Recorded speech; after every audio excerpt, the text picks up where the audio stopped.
өлшенбейді. Қуатты шығармалылық халқымен бірге жасайды. Қазақ поэзиясының тарихында өзіндік орны бар.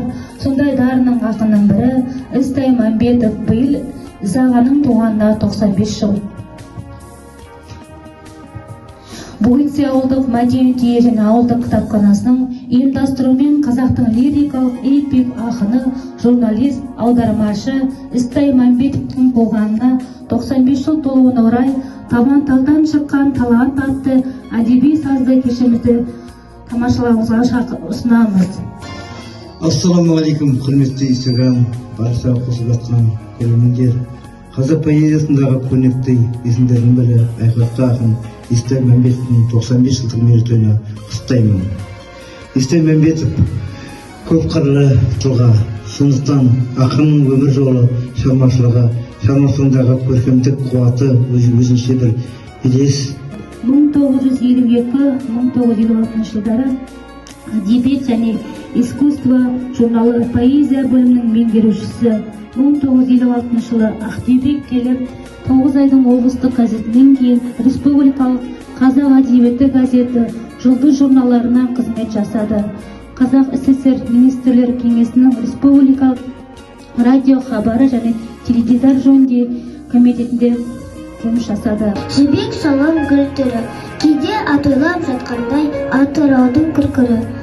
Толқып пысырғанап ағатын, табанылдың тілі бар, саң-сақ етіп қалатын қыран бүркіт үні бар. Естілгенде кейде бір болады осы дауысы, кекірегім бейне шаңыраққан тау іші. Мен туылыппын ақпандатқан боранда, кім біледі бәлкім әлде содан ба. Ала қиын мінезім бар ашулы, қапелімде басылам ба, болам ба. Өстім еркін ақ боранмен алысып, балалығым беттеріне қарысып. Асау тайды алғаш ұстап мінгенде-ақ, асау жермен кете бардым алысып.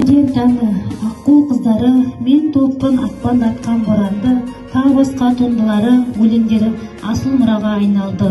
Ол поэма жанрында үлкен үлес қосқан ірі эпик ақын. Онымен қаламның 10-нан астам поэмалар туған. Олар Сырласу, Ульянов, Көктем, Жыр Жәмила, Достық туралы аңыз, Пугачев нөкері, Пушкин мен Әміржан, Тұңғыш Тоқай, Тілші, Жеңілмейтін жігіт, Бейбіт сыры, тағы басқа шығармалары қазақ әдебиетінде өз орны мен бар әдебиеттерге айналды. Көзен күмбірлейді сайсалады, гүл антып, маужырайды майсыды алам. Сайраған сақ бұлтып бұлбұл әнін тыңдайды, жар үні деп жайсынаған. Шашырап нұр сәулесі күн шығады, дүние қуанышқа құлшынады. Осынау табиғаты туған елдің, құлпырып сән көргенде тұрсын мән. Онымен бір жүдеп, мен ақынмын, бүгінгіге тіл қатам, ертеңгіге ел жүреген сырды айтам. Кешегінің көңіліне үңілем де қуанам не түңілем. Мен ақынмын, заманыма жаршымын, жыр етемін заманымның жан сырын. 20-шы ғасыр болып үн қатам, оның үнін сан ғасырға тыңдатам. Мәмбетов жазған бірі білсе бірі білмейді.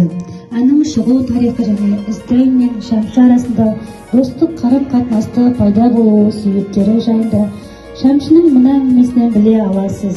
Ол менің алғашқы күннен халық арасында жиі орындала бастаған әндерімнің бірі деді. Шәкен, жасыратыны жоқ, мен оны қаланың бір қарагөз сұлуына арнап шығардым. Бірақ сәйкес келетін сөзін жазуда көмекші керек болды. Алматы Құрманғазы атында консерваторияда оқып жүрген кезім болатын.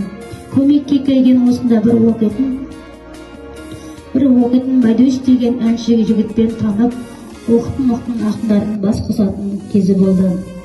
Алматы ресторанына бастап барып, ол кезде біз Қуандық Шаңғытбаев пен Ізтай Мәмбетов деген ақындардың кездесіп, менің қал жағдайымда ол кісілерге Бәдеш айтып берді. Әлгі Қуандық пен Ізтай аға мен маған алдымен тесіле қарап алып, ал бала, әніңді орында деп бұйырды. Мен салған жерден сәл қысылдым, әнімді орындап бердім. Жетеді де Қуандық аға, мына әнді керемет екен, сөзі де дәл сондай керемет болса кәнекей деп дедім мен. Дұрыс айтасың, ақылымның қысып, алқымнан тұрған сенің мінәніңді сөз жазудың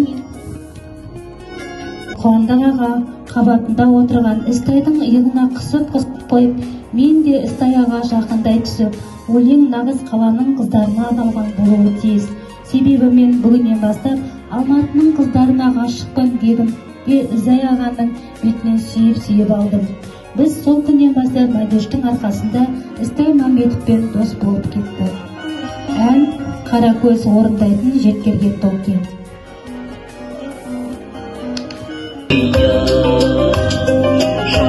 Қараймын, көп қараймын, қиылып